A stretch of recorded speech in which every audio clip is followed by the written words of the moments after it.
the Lord continued to instruct Arjuna. Hear again what I am going to tell you. I say this to you for your own good, because you are dear to me.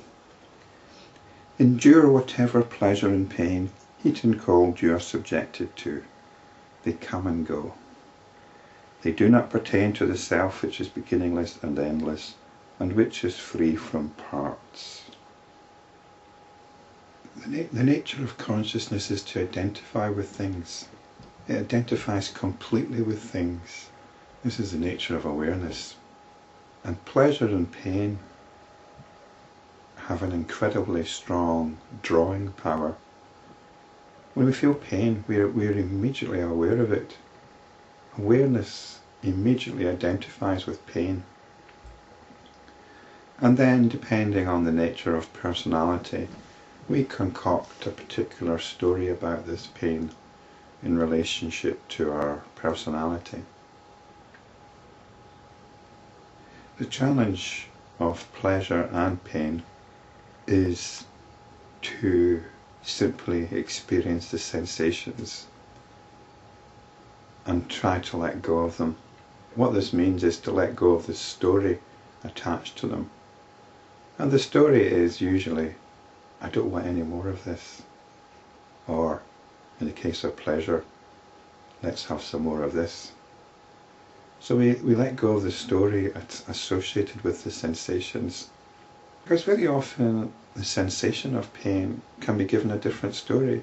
If you're using pain management techniques, perhaps even hypnosis, then you can interpret the sensation of pain differently. You can give yourself or be given a different story of what the pain is about. And certainly if you're a spiritual practitioner, then understanding everything as Brahman is something which can lead to interesting results. So it says here that the self does not pertain to pleasure and pain. In a sense this is true, but also in a sense the self pertains to everything, including pleasure and pain. When you are seeing the self in all, as was described in the previous chapter, then you see the self in pleasure and pain. But if you're caught up in the stories of the pleasure and pain, then the self gets forgotten. So seeing the self in pleasure and pain is part of spiritual practice.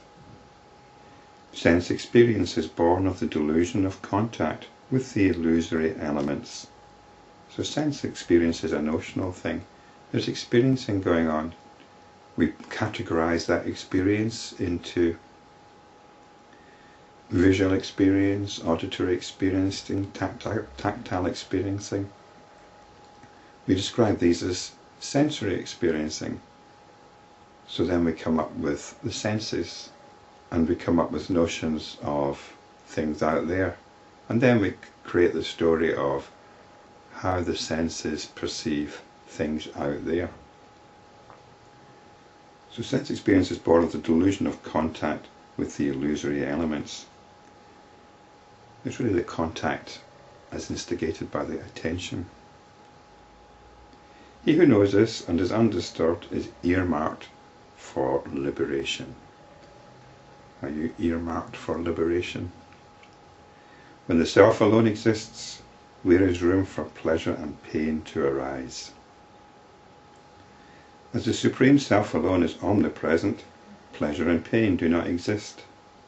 Sensations exist. Pleasure and pain are the stories we give to the sensations. The unreal has no existence, and the real does not cease to be. So the unreal here is everything of a notional nature, a provisional nature, which is everything we believe, basically, everything we take for granted. And the real does not cease to be, and the real is the self. The self is the sole reality. It does not come and go. The self does not rejoice in pleasure, nor does it grieve in pain. In other words, it does not get caught up in the stories. It is the inert mind that, dwelling in the body, experiences pain. It's a mind that has a sensation which it regards as painful, and the pain comes about from wanting to get rid of that sensation. If the body decays, the self is not affected. There is no such thing as body, etc., nor is there an entity known as pain, etc., independent of the self. If possible, we can look upon pain as what makes us grow stronger. I started reading one of D.T. Suzuki's essays on Zen recently, and he described pain in this way. Although I know there are people who are in pain who we cannot insult them with this understanding, because their pain is so atrocious and of a different order altogether. Although who knows what's possible, who knows what's possible. I don't want to talk beyond my own experience, and I know there are people that have experienced levels of pain that I have not touched, so I cannot say anything to them. But in my own experience, I think D.T. Suzuki's words are a useful way of understanding pain. Both physical and emotional pain is what allows us to grow stronger. If there was no pain, if there was no suffering, we would never grow. We would never learn. We'd be stuck in delusion all the time. We'd have no reason to question what we take as reality. There is no such thing as body, etc., nor is there an entity known as pain, etc., independent of the self. Then, what is experienced by whom? There's only sensation going on. There's nobody experiencing it. There's no cause for it. It's something which is simply happening. We concoct causes and concoct reasons for why things are happening. And it's possible we can manipulate things on a physical level and have an effect. This teaching is not saying we shouldn't do anything about it.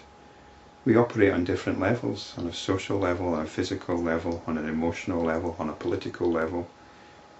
On a spiritual level, though, we understand everything as experiencing. We're not interested in where that experience comes from, because that is simply creating a story about the experiencing. We're only interested in pure awareness.